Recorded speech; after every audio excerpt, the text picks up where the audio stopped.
Welcome back to your channel Tripitak. NCERT series में अगला chapter start हो रहा है जो है चैप्टर 4 हिस्ट्री का, क्योंकि अब पिछला 3 चैप्टर जो है वो हम कंप्लीट करवा चुके हैं। आप लोग देखिए उसको, सीटीईटी वाले लोग, क्वेश्चन उसमें से बहुत सारा आएगा क्योंकि हम पीवाईक्यू देखे हैं। एक तो इसका पीवाईक्यू मिलता भी नहीं है सही से। एक स्पार्क पब्लिकेशन का बुक है तो उसमें हम मतलब वो वाला खरीदे और सीटीईटी के साइट पे दोनों को जब हम मैच किए, दोनों अलग अलग टाइप का क्वेश्चन दिए हुए था तो काफी कंफ्यूजन हुआ। वैसे देखिए, आप लोग एनसीईआरटी पे फोकस कीजिए। एनसीईआरटी सीरीज आप लोगों के लिए सबसे ज्यादा फायदेमंद है। किसके लिए? सीटेट वालों, आप लोगों के लिए, ठीक है। इसके अलावा बाकी लोग में भी अब पूछ रहा है, मगर लोग इग्नोर करते रहते हैं और फेल करते रहते हैं। वैसे छोड़िए, देखिए यहाँ पे चैप्टर 4 हिस्ट्री क्लास 6 एनसीईआरटी, ठीक है। क्योंकि 3 चैप्टर हो चुका है तो ये 4 चैप्टर स्टार्ट हो रहा है। अच्छे से एक्सप्लेन किया गया है विदाउट एनी कॉस्ट। बाद में हम ये बैच इसका लाएंगे, अगर आप लोगों को अच्छा लगा, अगर सही चला तो जब 1000 सब्सक्राइबर हो जाएगा तो बैच लाएंगे। उसमें हम पूरा का पूरा फर्स्ट 1000 सब्सक्राइबर को वो जो बैच होगा वो फ्री में गिव अवे कर देंगे। चलिए आगे समझते हैं। तो चैप्टर 4 का नाम क्या है? तो नाम है what books and burials tell us, माने किताब और कब्र, ब्यूरियल मतलब कब्र, हमसे क्या बताना चाहते हैं। तो पहले किताब ही पढ़ लेते हैं, कब्र बाद में पढ़ेंगे, ठीक है। देखिए, तो अगर बात करें किताबों की, अगर बुक्स की बात करें तो सबसे पुराना या one of the oldest book अगर आप कहते हैं तो वो है वेदास या वेद, ठीक है। वेद कितने हैं, इसमें क्या क्या होता है, ब्राह्मण, अरण्यक, ये वो सारा हम बताए हैं। लूसेंट वाले वैदिक जो सिविलाइजेशन हम पढ़ाए हैं उसमें हम एक्सप्लेन किए हैं। इस वीडियो के आई बटन पे हम डाल देंगे। इसके अलावा लास्ट में भी वैदिक सिविलाइजेशन लूसेंट मॉडल वाला वनडे एग्जाम वाला वो हम डाल देंगे। आप लोग जरूर उसको देखिएगा। उसके बावजूद भी अगर आप लोग को लगे कि कुछ कम उसमें एक्सप्लेन किया गया है तो आप लोग नीचे कमेंट करके बताइएगा, और भी बना देंगे वीडियोस हम। हालांकि मोर देन सफिशिएंट होगा अगर आप उसमें वेद के बारे में थोड़ा जान लें कि वेद क्या क्या है, कितने हैं, और उसमें ब्राह्मण क्या होता है, अरण्यक क्या होता है। ब्राह्मण कोई पंडित का बात नहीं हो रहा है, ब्राह्मण बुक है, ठीक है। आप लोग वहां पे जब देखेंगे तो आप लोग को समझ में आएगा, ठीक है। चलिए छोड़िए, यहाँ पे देखिए, क्योंकि एनसीईआरटी में इस तरीके का कोई डिस्कशन नहीं है कि वेद का, ब्राह्मण और ये सब। हाँ, 12th वाले एनसीईआरटी में जरूर है। तो बीपीएससी पीआरटी वालों, आप लोग का जो सिलेबस है उसमें कहा है अप टू 12th तक पूछेंगे। देखिए क्या क्या पूछता है। चलिए शुरू करते हैं वेदास। देखिएगा वेदास को, कह रहे किताबें क्या कहती हैं, तो वेद ही से पूछ लेते हैं कि किताब क्या कहेगा। तो उससे पहले देखते हैं कि वेद को क्या किया गया है, कंपोज किया गया है। अच्छा, कंपोज करना मतलब लिखा नहीं गया है। पता नहीं, कोई अपने में कहते रहता था, ठीक है। आपस में लोग बातें करते थे वेद की, वेद के सूक्तों की, वेद के हिम्स की, ठीक है, उसकी बातें करते थे, ठीक है। और वही उन्हीं बातों को अगर कोई लिख दे, मान के चलिए हम एक किताब लिखें, अपने मन से एक किताब लिखें, तो वो तो बुक हुआ मेरा, जो कि हम उसको क्या किए, राइट किए, लिखे। मगर पूरा दुनिया जहान का एक कहानी हम सुने, किसी का और सारा इकट्ठा करके एक जगह अगर लिखें तो उसको कहते हैं कंपोज किए हैं। समझ में आया होगा आपको, क्या किए हैं, कंपोज किए हैं। तो क्या वेदा लिखा गया है? नहीं, ये कंपोज किया गया है। किसके द्वारा? महर्षि कृष्णद्वैपायन वेद व्यास के द्वारा। ये भी आपके एनसीईआरटी में नहीं बताया गया है, बट ये क्वेश्चन पूछ सकता है। तो इसीलिए आप लोग क्या करेंगे, सीटीईटी वालों, आप लोग भी लूसेंट मॉडल को थोड़ा बहुत देखेंगे क्योंकि ये क्वेश्चन पूछ सकता है। जबकि एनसीईआरटी में महर्षि कृष्णद्वैपायन वेद व्यास का नाम कहीं नहीं दिया हुआ है, 6 to 8 में बिल्कुल भी नहीं। तो देखिए यहाँ पे, तो ये महर्षि कृष्णद्वैपायन वेद व्यास ने इसको लिखा नहीं है, सारे जगह से इकट्ठा करके इसके नॉलेज को एक जगह कंपाइल कर दिया है, जोड़ दिया है सब। ये हो गए आपके। आज से लगभग 3500 साल पहले ऋग्वेद को लिखा गया, यानी कंपोज किया गया, इकट्ठा किया गया। ये ऋग्वेद संस्कृत में लिखा गया। संस्कृत कौन सा भाषा? आज वाला संस्कृत नहीं, और ज्यादा कॉम्प्लिकेटेड संस्कृत, जिसे हम लोग वैदिक संस्कृत कहते हैं। कौन सा संस्कृत कहते हैं? वैदिक संस्कृत कहते हैं। तो चलिए आगे समझते हैं, और भी बात थोड़ा बहुत समझ लेते हैं। ठीक है, चलिए। अब ये जो वेद हैं कितने हैं, वेद कितने हैं, तो 4 हैं। ये तो एनसीईआरटी में दिया है। कौन कौन से हैं, तो ऋषा, मान के चलिए एक लड़की है ऋषा और एक लड़का है अथर्व। ठीक है, एक लड़का कौन है, अथर्व। तो एक टीचर जाएगा, बोलेगा ऋषा या अथर्व में से कोई एक वेद पढ़ो, ऋषा या अथर्व में से कोई एक वेद पढ़ो। ऋ से ऋग्वेद, सा से सामवेद, सा से सामवेद, या से यजुर्वेद, अथर्व से अथर्ववेद। यही तो 4 वेद हैं। अब इनका क्या क्या इंपॉर्टेंस है, क्या क्या खासियत है, ये सब आप लोग उस वाले टॉपिक में देखिए। एक ही टॉपिक पे बार बार एक ही बात बताने में केवल वीडियो लंबा होता है। हम इस वीडियो में डाल देंगे, आई बटन पे डाल देंगे, लास्ट में ऐड कर देंगे, तो इससे क्या होगा, आप लोग समझ पाएंगे। देख लीजिएगा उसको, आपको शायद पसंद आए और फायदा तो अच्छा ही होगा मेरे हिसाब से। चलिए, तो ये हो गया आपका ये चीज। अब बात आता है, हमने कहा कि वेद में क्या लिखा गया है, तो श्लोक लिखे गए हैं, हिम्स लिखे गए हैं। ठीक है, अच्छा, तो वेद को कैसे पढ़ा जाता है बताइए जरा। तो वेद को कैसे पढ़ा जाता है, वेद को पढ़ा ही नहीं जाता है, वेद को बस बोला जाता है। सुक्त है वो, उसको सुना जाता है, उसको याद किया जाता है, उसको बोला जाता है। लिखने का पढ़ने का चीज नहीं है वेद, उच्चारण करने का है, मंत्रोच्चारण। ठीक है, क्योंकि वो मंत्र है, श्लोक है।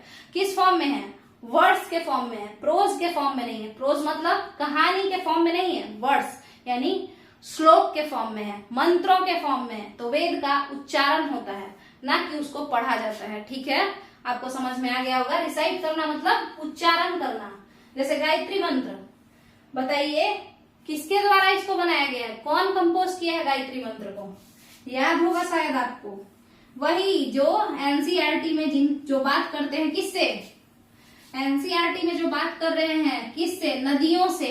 वही ऋषि तो गायत्री मंत्र को बनाए हैं, विश्वामित्र ही तो बनाए हैं गायत्री मंत्र को, अगर आपको याद हो तो चलिए देखते हैं। 1 सेकेंड रुकिएगा, इसके बाद हम लोग शुरू करते हैं। हाँ देखिए, तो विश्वामित्र ही बनाए हैं किसको, गायत्री मंत्र को। तो उसका भी तो उच्चारण होता है, लिखना पढ़ना नहीं होता है, मंत्र है वो, उसका उच्चारण होता है। मंत्रोच्चारण को ही रिसाइट करना कहते हैं, अदरवाइज नॉर्मल चीजों को रीड करना कहते हैं। ठीक है, याद हो गया होगा आपको। आगे समझिएगा। अब बात करते हैं कि वेद को रिसाइट किया जाता है। वेद में क्या होता है, ऋग्वेद में क्या है, मंत्र है। मंत्र को क्या कहते हैं, हिम्स कहते हैं। हिम्स को सुक्त भी कहते हैं, सुक्ता, SUKTA, और हिंदी में बस सुक्त, सुक्त भी कहते हैं। मतलब जिसको केवल सुना जाए तो वो सुक्त है। चलिए, इसके बाद बात करते हैं कि लैंग्वेज, कई सारे लैंग्वेज है। जैसे इंडो यूरोपियन लैंग्वेज में आपका संस्कृत आ जाएगा, असमीज आ जाएगा। उसी तरीके से जो एस्ट्रो एशियन लैंग्वेजेज है उसमें आपका सेंट्रल इंडिया वाला रीजन का लैंग्वेज आ जाएगा। द्रविडियन लैंग्वेज में साउथ इंडिया वाला आ जाएगा। तो बहुत सारा लैंग्वेज, इंडो यूरोपियन में इंग्लिश भी आएगा, फ्रेंच भी आएगा, जर्मन भी आएगा, स्पेनिश भी आएगा। तो वो सब आप लोग वहां पे टॉपिक दिया है। वैसे तो हम लास्ट में इसको भी कवर करेंगे, बट ये केवल रटने वाला बात है, करवा देंगे हम। देखिएगा, सोसाइटी एंड हिस्टोरियन मतलब सोसाइटी अकॉर्डिंग टू ऋग्वेद। कहते हैं कि ऋग्वेद क्या क्या बता सकता है, तो कैसा था सोसाइटी अकॉर्डिंग टू ऋग्वेद, ये हिस्टोरियन जानने का कोशिश किए हैं। तो इस पे एक हिम है, एक सूक्त है, जिसके मदद से हम लोग जानने का कोशिश किए हैं कि सोसाइटी कैसा था, जिसके मदद से हम लोग जानने का कोशिश किए। और ये जो हिम है, ये जो मंत्र है, ये डायलॉग के फॉर्म में है। डायलॉग क्या होता है, मतलब ये आपस में लग रहा है जैसे दो लोग बात कर रहे हैं, तो उसी को कहते हैं डायलॉग। डायलॉग एंड डिस्कशन, संवाद कर रहे हैं, बात कर रहे हैं, ऐसे फॉर्म में ये हिम्स लिखा हुआ है। अब ये कौन लोग हैं जो बात कर रहे हैं उसको समझिए। जैसे ही आप इस चीज को समझ लीजिएगा कि कौन कौन बात कर रहा है, क्या क्या बात कर रहा है, तो क्लियर हो जाएगा कि सोसाइटी कैसा है। चलिए देखते हैं, समझते हैं। देखिएगा, बात ऐसा है कि विश्वामित्र जो कि क्या है, वही जो गायत्री मंत्र ऋग्वेद के तीसरे मंडल में जिन्होंने गायत्री मंत्र को लिखा है, कंपोज किया है, लिखना गलत है, कंपोज किया है, ठीक है। चलिए, ये विश्वामित्र, ठीक है, ये क्या लेके जा रहे थे? तो गाड़ी लेके जा रहे थे। कौन सा गाड़ी? तो कार्ट, गाय या बैल बांध करके जो गाड़ी लेके जाते हैं ना, तो वो वाला बुलॉक कार्ट कह लीजिए, ठीक है। तो बुलॉक कार्ट लेकर के जा रहे थे और अपना चैरियट यानी रथ, क्या लेके जा रहे थे? रथ। तो रथ हो गया और बुलॉक कार्ट हो गया। तो ये दोनों पूछता है कि ट्रांसपोर्टेशन का मोड कौन कौन था उस समय। तो ये देखिए, कार्ट भी, बैलगाड़ी भी तो ट्रांसपोर्टेशन का मोड हुआ ना। उसके अलावा रथ पे अगर आप घोड़ा पे चढ़ के, घोड़ा में रथ बांध करके उस पे चढ़ के जाते हैं, तो वो भी तो ट्रांसपोर्टेशन यानी यातायात का माध्यम हुआ, गाड़ी हुआ आपके लिए, ठीक है। तो चलिए, तो ये हो गया। पूछा है एनसीईआरटी में, पूछा है कि ऋग्वैदिक पीरियड में ट्रांसपोर्टेशन का माध्यम कौन कौन था। तो देखिए, ये था और ये था। चलिए, तो ये जो है, ये अपना दो सामान लेकर के आते हैं, बुलॉक कार्ट और चैरियट, और ये इस पे सामान रखे रहते हैं। ये दो चीज, दो गाड़ी लेके आते हैं और उस पे बहुत सारा सामान लादे रहते हैं। और तब ये पार करने वाले होते हैं किसको? बियास को, यानी ब्यास नदी को और सतलज नदी को। इन दोनों को ही नहीं, सरस्वती को, सिंधु की सहायक नदियों को, यानी इंडस एंड इट्स ट्रिब्यूटरीज को, सबको गॉडेस माना जाता था, यानी देवी माना जाता था, पूजनीय माना जाता था, ठीक है। नेचर वर्शिप वैसे भी इंडिया में बहुत पुराने जमाना से, इंडस वैली सिविलाइजेशन के समय से ही हो रहा है। हम लोग नेचर के प्रति बहुत ज्यादा क्या होते हैं, मतलब नेचर के प्रति हम लोग कृतज्ञ होते हैं हमेशा, ठीक है, थैंकफुल होते हैं, ग्रेटिट्यूड होता है हम लोगों का थोड़ा। चलिए देखते हैं, ब्यास सतलज हो गया। तो इन लोगों से विश्वामित्र बात कर रहे हैं। किन दोनों से? इन दो बहनों से बात कर रहे हैं। कौन? विश्वामित्र वर्सेज ये लोग। इनसे कहते हैं कि देखिए, हम बुलॉक कार्ट लेके आए हैं और चैरियट यानी रथ लेकर के आए हैं। अब ये कार्ट जरूरी नहीं है कि बैल का ही हो, गाय भी हो सकती है। वैसे जहां गाय रहेगी वहां पे बैल तो होगा ही ना, लड़का गाय हुआ ना ये बैल, तो इसीलिए। चलिए, तो ये है, तो ये सब हम लेकर के आए हैं। तो आप लोग क्या कीजिएगा ना, कि जो ये मेरा चैरियट है, रथ है, उसके चक्का से ऊपर मत उठिएगा, मतलब अपना पानी उसके चक्का से ऊपर मत उठा दीजिएगा। और ऐसा करके वो प्लीज करते हैं, मतलब बोलते हैं प्लीज प्लीज चक्का से ऊपर मत उठाइएगा, ताकि हम आसानी से आपको पार कर सकें, क्योंकि हम सामान लिए हुए हैं, बिना मतलब का घाटा नुकसान हमको हो जाएगा। तो ऐसा इन लोगों से कहते हैं, ब्यास और सतलज से। ये ऋग्वेद का एक हिम्स है जिसमें इस तरीके से बात हो रहा है नदियों और ऋषि के बीच में। चलिएगा, देखिए, तो इस चक्का को इंग्लिश में एक्सल कहते हैं। क्या कहते हैं? एक्सल कहते हैं पहिया को, ठीक है। चलिए, तो कहते हैं कि इससे ऊपर मत उठ जाइएगा, यहां तक ठीक है, यहां तक भी ठीक है, इससे ऊपर मत उठिएगा, ठीक है। तो अब विश्वामित्र को मदद चाहिए, किससे? ब्यास और सतलज से। तो ब्यास और सतलज को कंपेयर करते हैं वो किससे कंपेयर करते हैं, थोड़ा बताइएगा, किससे कंपेयर करते हैं? तो वो कहते हैं कि घोड़े की चाल में चल रही हो तुम, ऐसा कहते हैं। मतलब इतना तेजी से चल रही हैं आप, जैसे लगता है जैसे कि कोई हॉर्स तेजी से दौड़ रहा हो, किसमें? युद्ध के लिए, या इस तरीके से, मतलब बहुत ही ताकतवर कोई हो। तो ये घोड़े से कंपेयर करते हैं। उसके बाद पहाड़ों को अपने बछड़े की तरह चाटती हुई, बछड़ा मतलब काव्स जो होते हैं, जो काउ मतलब गाय का जो बच्चा हुआ, उसके बारे में हम बात कर रहे हैं। तो पहाड़ को रिवर जो है वो अपने बछड़े की तरह लिक कर रही है, चाटते हुए। देखते होंगे आप लोग कभी, अगर गाय के पास कभी जाए, उसका बच्चा होगा ना, तो उसको चाटती है, लिक करते रहती है हमेशा। तो लिक करते हुए आप नीचे उतर रही हैं, कि किसके रफ्तार में? घोड़े जितना तेज रफ्तार में। लग रहा है जैसे रथ पे सवार होके आ रही हैं, यानी चैरियट, घोड़े से बंधे हुए रथ पे सवार होके आ रही हैं, और पहाड़ों को लिक करते हुए, बड़ा ही अच्छे से उनको चाटते हुए आ रही हैं, ठीक है, दुलार से चाटते हुए आ रही हैं नीचे की ओर, बहुत तेज रफ्तार में, ठीक है। तो ये है, और उनके बाद उनको कहता है, तो तीन चीजों से मिलाया, घोड़े से, चैरियट से, काव से, पहाड़ों को कहा, और काव से। मतलब आप गाय हैं तभी तो आप अपने बच्चे को की तरह उसको दुलार दे रही हैं। तो यानी रिवर को गाय से कंपेयर किया गया। तो ये इतना सारा चीज इससे ही कंपेयर किया गया। अब ये जो इतना बात ये लोग बोला, तो इससे हम लोग अब बताएंगे, इसी को देख करके हिस्टोरियन बताएंगे ऋग्वैदिक सोसाइटी कैसा था। तो देखिएगा यहाँ पे घोड़ों का महत्व बहुत ज्यादा था। अच्छा, चैरियट का महत्व बहुत ज्यादा था और काऊ का महत्व बहुत ज्यादा था। ठीक है, काऊ का महत्व बहुत ज्यादा था। कार्ट, बुलॉक कार्ट का महत्व बहुत ज्यादा था। तो इन दोनों से आपको समझ में आता होगा ये लोग वॉर पसंद करते होंगे, झगड़ालू होते होंगे, है ना। क्यों बताइए जरा। वॉर इसलिए क्योंकि आपको बता दें कि ऋग्वैदिक पीरियड में इन लोगों का सबसे फेवरेट देवता कौन थे? इंद्र थे। और इंद्र किस चीज के देवता थे? वर्षा के देवता तो थे ही, मगर इंद्र युद्ध के भी देवता हैं। उनको पुरंदर कहा जाता है। पुरंदर मतलब जो किला को, पुरंदर पुर मतलब होता है किला यानी फोर्ट। फोर्ट क्या होता है? चारों ओर से अगर हम किसी चीज को घेर दें तो वो उसका फोर्टिफिकेशन हो गया, किलेबंदी हो गया। ठीक है, तो पुर मतलब किला यानी फोर्ट, और जो किला को तोड़ दे, किला का विध्वंस कर दे, डिस्ट्रॉयर ऑफ फोर्ट, उसी को पुरंदर कहते हैं। इंद्र को पुरंदर कहा गया है।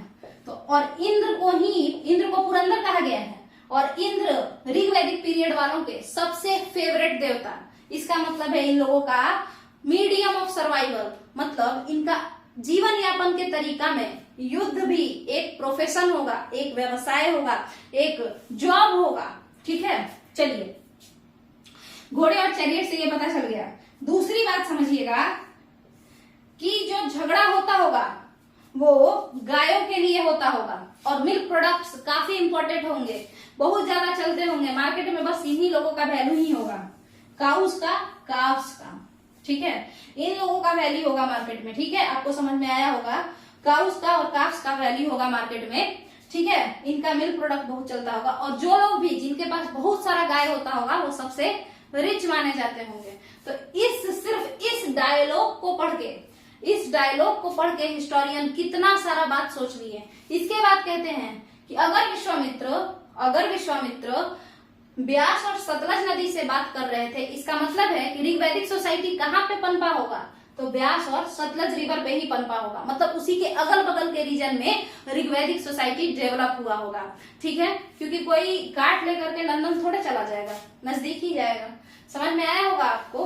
तो यहाँ तक का जो बात है मेरे हिसाब से आप लोगों को समझ में आ गया है। अब आगे समझते हैं थोड़ा सा कि कौन कौन से रिवर थे, कौन कौन से रिवर्स का नाम। सीटीटी वालों ध्यान से सुनिएगा, एक एक चीज, एक एक लाइन एनसीईआरटी का आप लोग के लिए इंपॉर्टेंट है, बिल्कुल भी इग्नोर मत कीजिएगा। सिर्फ इस सीरीज को फॉलो करके या फिर खुद से एनसीईआरटी पढ़ के आप 100+ नंबर ला सकते हैं। ध्यान से देखिए तो रिवर्स जो है कौन कौन से रिवर्स को ऋग्वैदिक सोसाइटी में पूजनीय बताया गया है, यानी ऋग्वेद में किस किस रिवर का नाम लिया गया है। तो देखिए, ब्यास का नाम लिया गया है, एक सेकेंड रुक जाइएगा, ब्यास का नाम लिया गया है। इसके अलावा सतलज का नाम लिया गया है, ब्यास का नाम लिया गया है, सतलज जो कि उसकी मतलब ये सारे ट्रिब्यूटरी है, सारे उपशाखा है किसके? सिंधु के। सतलज का नाम लिया गया है। यमुना को हम ऐसे कर देते हैं, रुक जाइएगा थोड़ा, और गंगा को भी ऐसे कर देते हैं। इन दोनों का नाम केवल एक एक बार लिया गया है ऋग्वैदिक पीरियड में। सरस्वती भी बहुत बार नाम लिया गया है। सिंधु और उसकी सहायक नदियों का नाम बहुत बार लिया गया है। तो ये सब लोग जो है ये ज्यादा पूजनीय थे उस जमाने में, जबकि गंगा और यमुना का वैल्यू थोड़ा कम था। कारण क्या होगा? क्योंकि लोग कहाँ रहते थे? ऋग्वैदिक पीरियड के लोग, भरत कबीला वाले लोग, ये सब कहाँ रहते थे? नॉर्थ वेस्टर्न इंडिया में, या यूं कह लीजिए कि इंडस वैली सिविलाइजेशन के रीजन में ही तो रहते थे।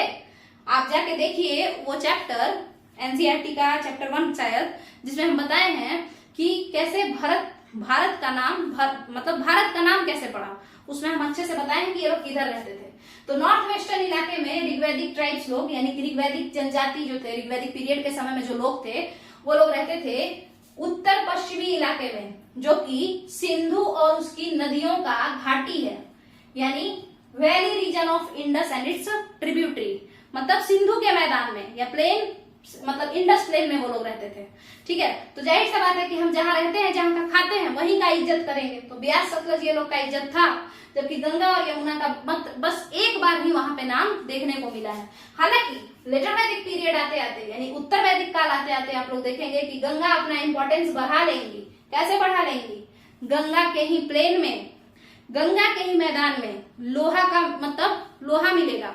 जब आयरन फाउंड हो जाएगा तो गंगा का इज्जत ऑटोमेटिकली बढ़ जाएगा, क्योंकि वहां से फिर क्या हो जाएगा, आयरन से हल शुरू हो जाएगा, हल से खेती स्टार्ट हो जाएगा, खेत जुताना शुरू हो जाएगा, है ना। प्लफिंग स्टार्ट जब हो जाएगा तो इधर वाला रीजन ज्यादा फ्लरिश करेगा, जिस कारण से गंगा फिर माता बन जाएंगी। ठीक है, वैसे भी गंगा और यमुना को भी गॉडेस ही बताया गया है ऋग्वैदिक पीरियड में भी, ऋग्वैदिक किताब में, ऋग्वेद में भी। ठीक है, समझ में आया होगा आपको। इसके बाद अगर बात करते हैं कि वॉर क्यों होता था, ठीक है, तो मेरे हिसाब से आज के लिए हम लोग इतना ही छोड़ते हैं। ठीक है, और कल, क्योंकि देखिए थोड़ा सा लेट भी हो गया है, आप लोग इतना कंप्लीट कीजिए। इसके अलावा 2 वीडियो और हम डाले हैं, तो हम भी थोड़ा सा थक गए हैं, तो इसको देखिए। इसके बाद हम अगला वीडियो तुरंत कल ही बना देंगे और डाल देंगे उसको। तो चलिए, अब अगर आपको ये वीडियो पसंद आया है, लगता है कि हाँ इस पे अच्छे से चल रहा है सब चीज, इस चैनल को ग्रोथ मिलना चाहिए, तो प्लीज लाइक शेयर कीजिए इस वीडियो को, सब्सक्राइब कीजिए चैनल को। चलिए, थैंक यू।